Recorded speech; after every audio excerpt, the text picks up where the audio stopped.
তার আগে আমি কয়েকটি কথা বলি যে রাধা কৃষ্ণের যুগলের যে লীলা আমার কৃষ্ণ লীলা করেছিলেন রাধাকে নিয়ে, এই লীলা দেবাদিতে মহাদেব বুঝতে পারেন নাই, অনন্তদেব অন্ত খুঁজে পাননি, আমি মহামূর্খ মানুষ। তাই রাধা কৃষ্ণের এই যুগল যে লীলা সেটা পরিবেশন করা আমার পক্ষে সাধ্য। কেবল আমরা এতদিন করে বেড়াচ্ছেন কি জন্য বলবেন? এতদিন করে বেড়াচ্ছেন কি জন্য? কি জন্য করে বেড়াচ্ছে জানেন? শুনুন বলি। মানে মায়ের একটা পায়েস রান্না করেছেন, পায়েস রান্না করতে করতে কি চাই বলুন? আতপ চাল চাই, দুধ চাই, চিনি চাই, তারপর এলাচ যেমন দেবেন ধরুন, আর কি চাই? একটা পাত্র চাই না যেখানে পায়েস রান্না করবেন। আর একটা কি চাই? ডাবু হাতা দিয়ে পায়েসটা নাড়াচাড়া করতে হবে, তা নাহলে হবে না। তো হাতে করে তো নাড়াচাড়া করে দেবেন না, একটা ডাবু হাতা চাই। এবার দেখুন, চুলোটা ধরালেন, কড়াইতে চাপালেন, দুধ দিলেন, আতপ চাল দিলেন, চিনি দিলেন, নারকেল কুড়ে দিলেন, তারপরে এলাচ দিলেন, আরো যাবতীয় সামগ্রী দিলেন। দিয়ে কিন্তু কি করছেন? সে ডাবু হাতটাকে ঘাঁটছেন, ঘাঁটতে পায়াস রান্না হয়ে গেল। এবার সবাইকে খেতে দেবেন, সবাইকে সারিবদ্ধভাবে বসালেন। এসে পায়েস দিচ্ছেন, হাতে করে দেবেন না, সে ডাবু হাতা করে দিলেন, ডাবু হাতা করে পায়েস দিলেন। শেষ পর্যন্ত দেখুন খাওয়া হয়ে গেল। এবার প্রথম থেকে শেষ পর্যন্ত কিন্তু কার প্রয়োজন বেশি হলো বলুন তো? কে বেশি কাজে লেগেছে? পায়েসটা খেলার পায়েস চলে গেল, কিন্তু কে বেশি কাজে লাগলো? ওই ডাবু হাতাটা বেশি কাজে লাগলো বাবা। এবার বলুন তো, কড়াইটা বেশি লাগে নাই, কেন? কড়াই থেকে অন্য পাত্রে পায়েসটা ঢেলে গেছে, কি ডাবু হাতা বাচ্চা? তাহলে প্রথম থেকে শেষ পর্যন্ত ডাবু হাতাটা কিন্তু আছে। এবার ডাবু হাতাটাকে যদি জিজ্ঞাসা করা হয়, ডাবু হাতা পায়েসটা কেমন লাগলো? ডাবু হাতা বলতে পারবে? মিষ্টি না টক না তেতো? ডাবু হাতা বলতে পারবে না বাবা। এই যিনি পায়েসটা খাবেন তিনি বুঝবেন পায়েসের স্বাদটা কেমন। ঠিক আমি ডাবু হাতার মতো পরিবেশন করেই যাচ্ছি, কিন্তু স্বাদ আর কোনোদিন পেলাম না। হরিবল। ঠিক সেই রকম আপনারা আমাকে বলবেন কেমন স্বাদ।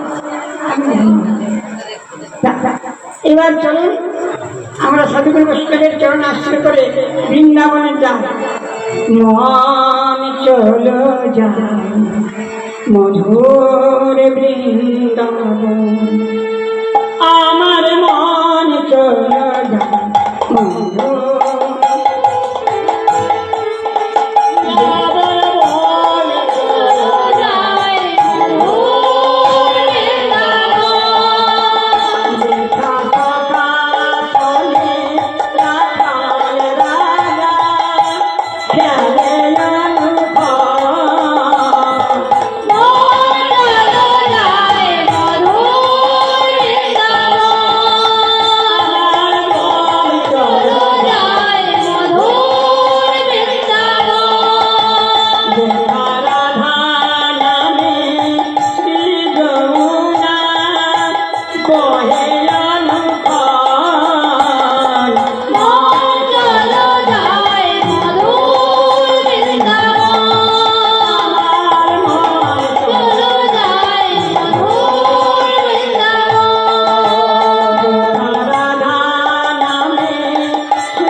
সর্বশ্রেষ্ঠ লীলা হচ্ছে শ্রী শ্রী রাসলীলা। দেখুন রাস আসতে আসতে রাসটা খুব সাংঘাতিক ব্যাপার। কিরকম না, ভাগবত হচ্ছে একটা প্রকাণ্ড বৃক্ষ, তারই সুস্বাদু ফল হচ্ছে রাস। তা দেখুন, আমরা যদি কোনো ছেলে মেয়ে যদি গল্প করে আমরা ঠাট্টা করি, দেখবেন নিরজনে রাসলীলা করছে, ভালো সম্পর্ক নিয়ে কথাবার্তা বলছে, মানে রাসলীলা করছে। কিন্তু বাবা, রাস যদি আমার কাছে মন দিয়ে শোনেন যে রাস বস্তুটা কি, বিষয় বস্তুটা এখন তার কে বলতে পারছে না, বলছে না, সব মানে ওই যে আমাকে বলেছিলেন এক ভদ্রলোক যে সব জমাবেন, তা জমানোর তাগিদে সময় আছে বাবা, কিন্তু আসল বিষয় বস্তুটা হারিয়ে যাচ্ছে। দেখুন, তা রাস হচ্ছে কি জানেন, জয় গুরু। তা আমার যদি কথাগুলো শোনেন আর কেউ কোনদিন রাস কথাটা নিয়ে ঠাট্টা তামাশা বিক্রি করবেন না। তা দেখুন, এই যে আজন্ম ব্রহ্মচারী সুখদেব গোস্বামী, খুব ছোট করে বলবো আমি, আজন্ম ব্রহ্মচারী সুখদেব গোস্বামী ভাগবত শোনাচ্ছেন কাকে? মহারাজের পরীক্ষিতকে। সে মহারাজ পরীক্ষিতের 7 দিনের মধ্যে তার মৃত্যু হবে। সে এইবার ভাবনা চিন্তা করে আপনারা বিবেককে জিজ্ঞাসা করুন তো, যে কেউ মরতে বসেছে, মরার সময় কারো কাছে কি মুকুট পরে, হাতে বালা পরে, টাকা পরে, তারপরে কি বলবো ভাঙড়ি পরে নাচা হয়? নাচা হয় না বাবা, কোনদিন নাচা হয় না। কিন্তু বর্তমান যুগে হচ্ছে, কিন্তু হচ্ছে মানে আমরা আমাদের বিবেক বিসর্জন দিয়ে দিয়েছি, আমরা মনোরঞ্জনের খোলাকে পরিণত করেছি বাবা। কিন্তু এতে কি হবে জানেন, আমি কথা দিলাম, দেখবেন এরকম যদি চলতে থাকে প্রতি গ্রামে গ্রামে 24 প্রহরে আসরে শেষে হোক প্রথমে হোক, দেখবেন মারামারি কোনো কমে পুলিশ দারোগা হবে, কেননা কলি হতে দেবে না। আপনারা সাবধান ভাবে জয়গুরু একটু ভাবনা চিন্তা করে কীর্তনের আয়োজন করবেন, তাছাড়া অন্য কিছু আয়োজন করুন, চিত্র বিনোদনের আয়োজন করুন, তবে কেউ কিছু বলবেন না। তা এবার দেখুন, তাহলে আজন্ম ব্রহ্মচারী সুখদেব গোস্বামী অতি সংক্ষেপে বলছি কি করে জন্মগ্রহণ করলো, তার জন্ম বৃত্তান্ত কিরকম। বিভিন্ন গ্রন্থে বিভিন্ন রকমের মত আছে, আমি যেটুকু গুরুর কাছে জেনেছি সেইটুকু বলছি। দেবাদিদেব মহাদেব ভাগবত জানতেন, পার্বতী জানতেন না। তা মা পার্বতী বলেন, হ্যাঁ গো আমার প্রতি দেবতা, তুমি ভাগবত জানবে, আমি জানবো না?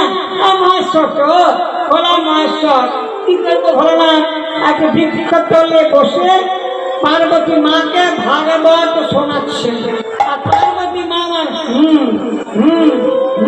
দিয়ে যাচ্ছে।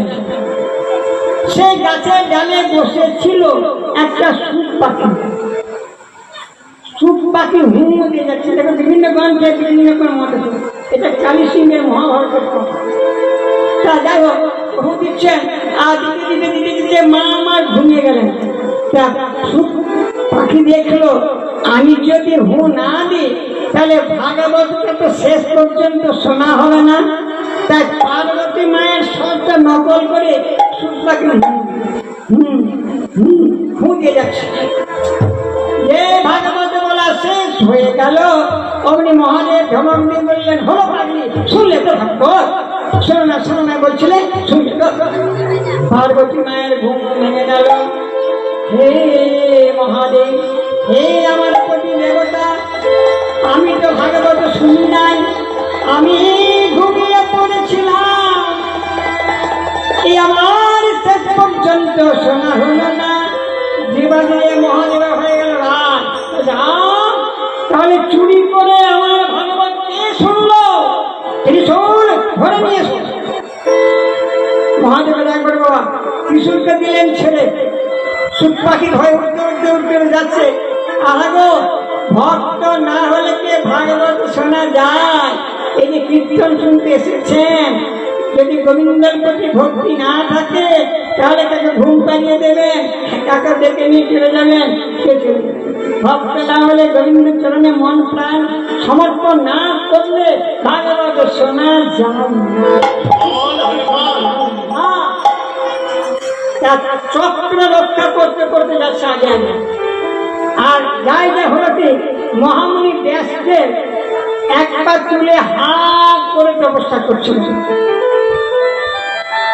সুখ পাখি একটা গুহা মনে করে ব্যাসদেবের উদরে ঢুকে গেল। এটা কোন কোন গ্রন্থে 12 বছরের উল্লেখ আছে বাবা, আমি আগে বলেছি বিভিন্ন গ্রন্থে বিভিন্ন রকমের মত আছে। তা সুখ যখন ভিতরে এলো, ত্রিশূলটা ফিরে চলে এলো, বেশ 18 বছর তপস্যাকাল যখন শেষ হয়ে গেল, তখন ব্যাসদেবের উদরে কিন্তু আর সুখ পাখি নাই বাবা, একটা 18 বছরের যুবক ছেলে। বেশ ব্যাসদেবের ধ্যান ভঙ্গ হলো যে বেটা, আমার পেটের ভিতরে কে ঢুকেছিস, বেরো বেটা, নইলে তোকে আমি হত্যা করবো। পেটের ভিতর থেকে উত্তর আসছে, পিতা আমি বেরুলে হত্যা করবেন, আমি বেরোবই না। তখন ব্যাসদেব গোস্বামী করজোরে বলছি, বাবা বেরো বাছা, শোনা বেরো, আমি আর যন্ত্রণা সইতে পারছি না। বলছে, পিতা আমি এক শর্তে বেরোতে পারি, ক্ষণিকের জন্য যদি পৃথিবী থেকে মায়া চলে যায়, মায়া সংবরণ করতে পারেন, তবে আমি বের হব, তা নইলে আমি বের হব না। তখন একটা সর্ষে হাতে নিয়ে মাটিতে ফেলে দিলেন। একবার জপ খেতে যত সময়, ঠিক সেই সময় মায়া চলে গেল। আর সুখদেব গোস্বামী 18 বছরের যুবক ছেলে উলঙ্গ হয়ে ছুটছে, উলঙ্গ হয়ে ছুটছে।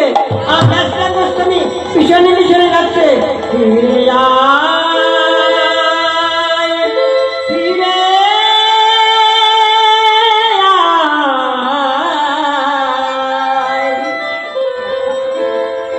ওরে বাছা ফিরিয়া,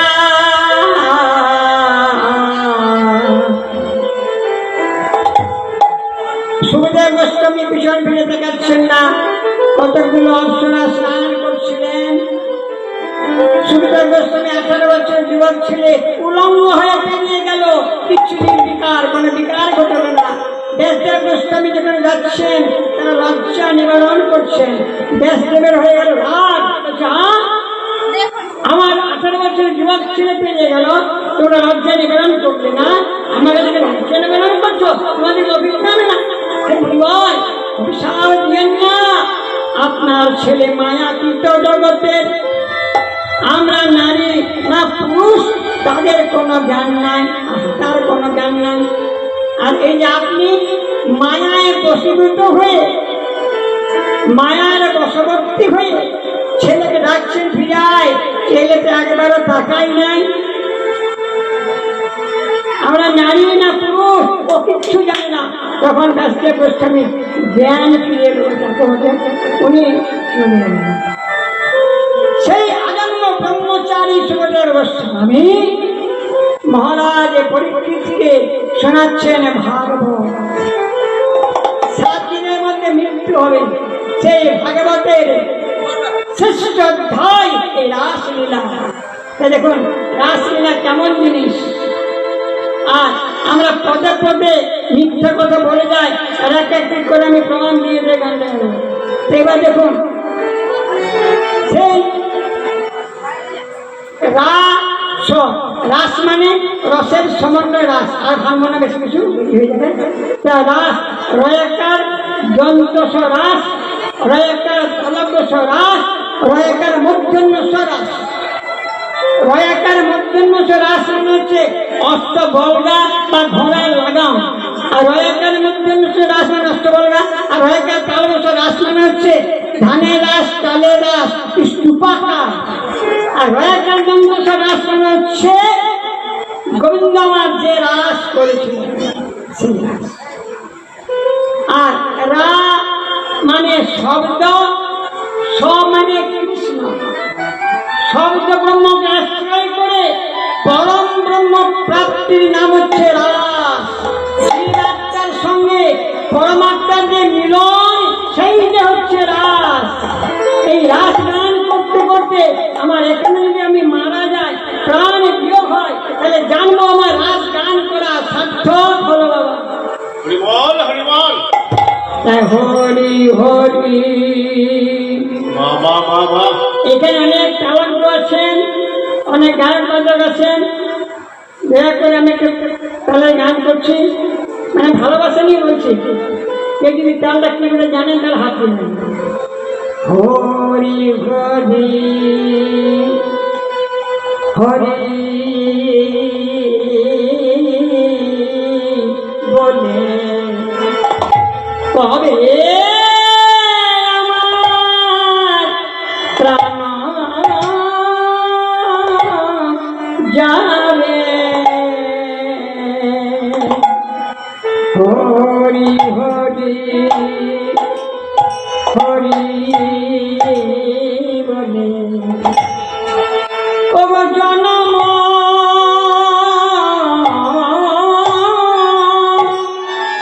অবধি হরি হরা আমি ভবে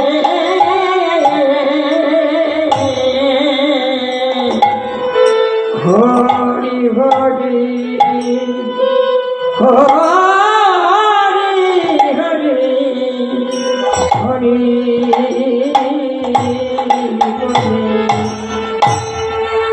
বলিতে বলিতে হরি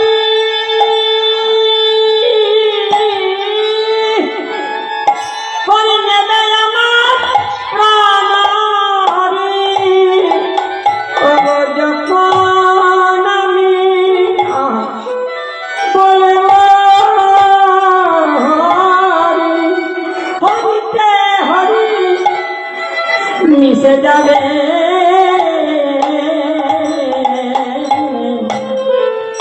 মিশে যাবে যাবে। হরি হরি হরি